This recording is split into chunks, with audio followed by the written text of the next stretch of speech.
Hello, guten Tag. Just watched Michael 45 RPM audiophile latest video with his guest Gunther from MINTY Vinyl Records. Oh man, I'm inspired. Whenever I see a blue note, I go nuts. They were showing off Sonny Clark. Gunther had Sonny Clark OGs, monos, and they compared them with stereo reissue remasters on Michael 45's Einstein stereo gear, and came up with an interesting conclusion, I thought, and in that the monos might have picked those stereo remasters, picked them at the post, as they say. I always love to show this.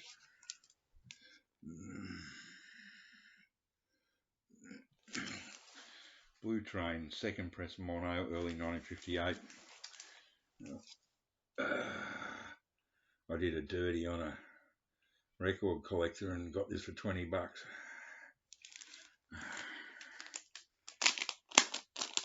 I don't think he quite knew what he had.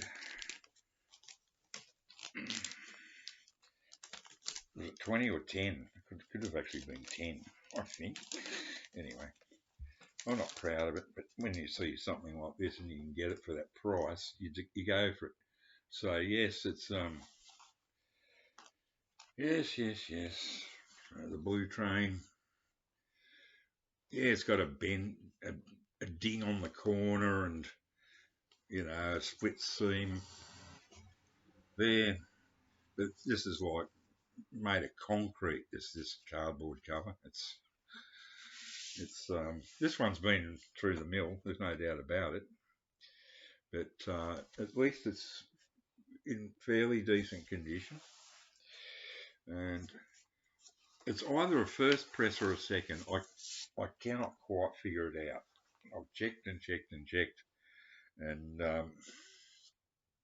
but I put it as a second press, early 58, to be on the safe side. I'm not selling it. I'll never sell it. You never find these. They just, in Australia especially, down here at the bottom of the world, to come across this was just like mind-blowing to me.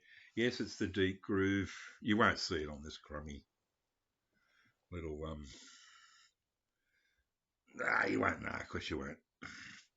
You won't see it. There it is. A bit of a deep groove running. There it is. There you have it. Deep groove blue note. It's got it's not totally covered in hairline scratches, but it's it's had a lot of play. You can just see it by looking at it. There's a few scuff marks, and it's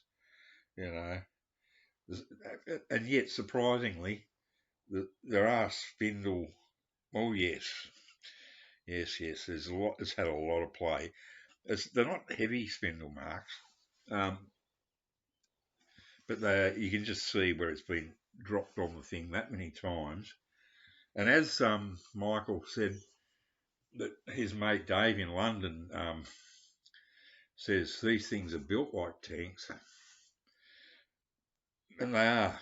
It's a bit like my Technics turntable. Over 43 years, it's been dropped at a party. And a week after I bought it, someone almost ripped the tone arm off it. Built like an effing tank. And the Technics turntable, and these blue notes from the late 50s, early 60s are the same. They're built like tanks, and this sounds absolutely wonderful. And no, I don't have a dedicated mono stylus setup. I just play it with my Stanton D680 cartridge stylus combo, which we used in radio stations.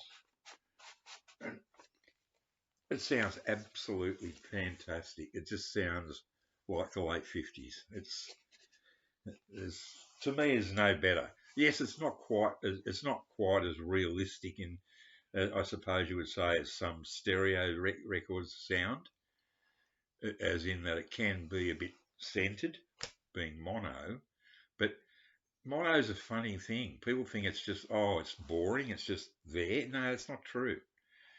What you'll get with a good mono recording is the same sort of sense of space and being in the room, especially being in the room. If you could hear my first press Aussie, first or second, I always, because I'm not 110% certain, it's it's literally like being in the room when you hear that mono Sergeant Pepper's. It's Ringo's drums. It's just like he's sitting, not up the back in the studio, but actually sitting in the lounge room right in front of him. My nephew heard it and he just looked at me like that.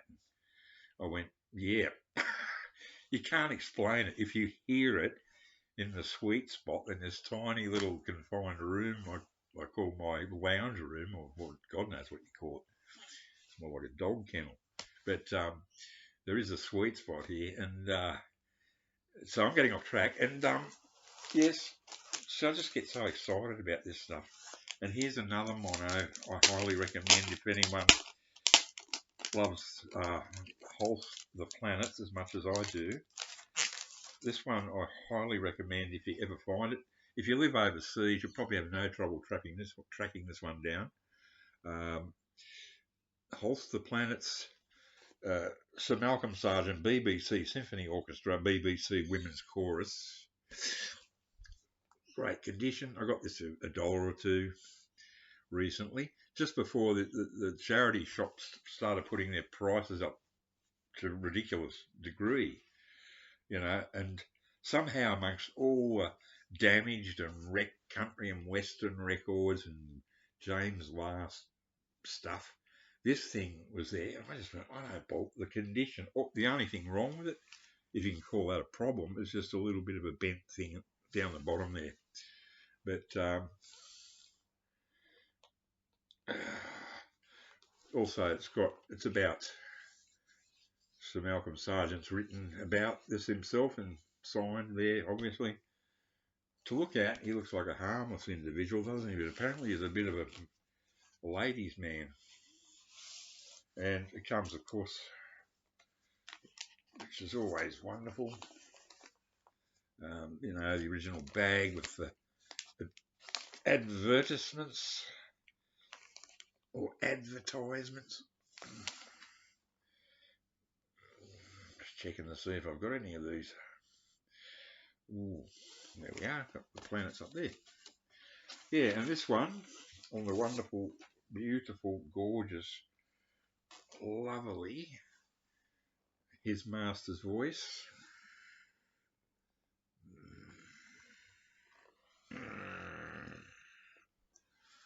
Yes, so I got the front door open. The sunlight's really bright. It's making it doesn't look like that at all. Anyway, tough tits. Can't be bothered. I'll move that down a bit. Hang on. That might give it a bit more.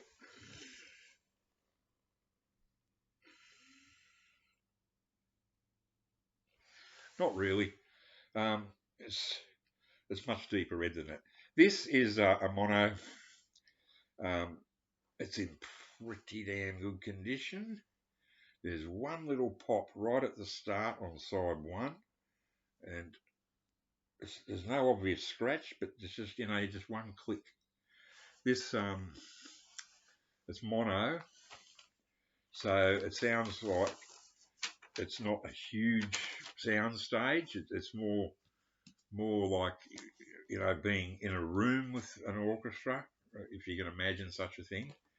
But the Mars, this is a test with the planets. Mars, the Bringer of War, band 1, side 1. It's going along nicely. You're going, yes, it's got that lovely sort of mono warmth about it. But when the horns come in on that, it's like, it's a punch in the gut, in the face, you name it. This thing kicks butt on the heavy moments. Oh, when it comes on, you just go, oh my God, I'm in love. You just hear it and you just go, I don't, you just think, I don't mind that the other instruments are a little bit subdued in comparison with the horns on this, but when those horns come in like they do on this, whew! Anyway, so I recommend both those if you can find them. This one cost me $1 or $2. You can probably find it anywhere pretty cheap. This one cost me 10 or 20, I can't remember. This could go for hundreds, I wouldn't know. I'm not selling it, so I don't really care. Anyway, highly recommend anyone that's into Blue Notes or mono late 50s recordings. Check out Michael 45 RPM's Audiophile's latest video. It's a good one. Guten Abend.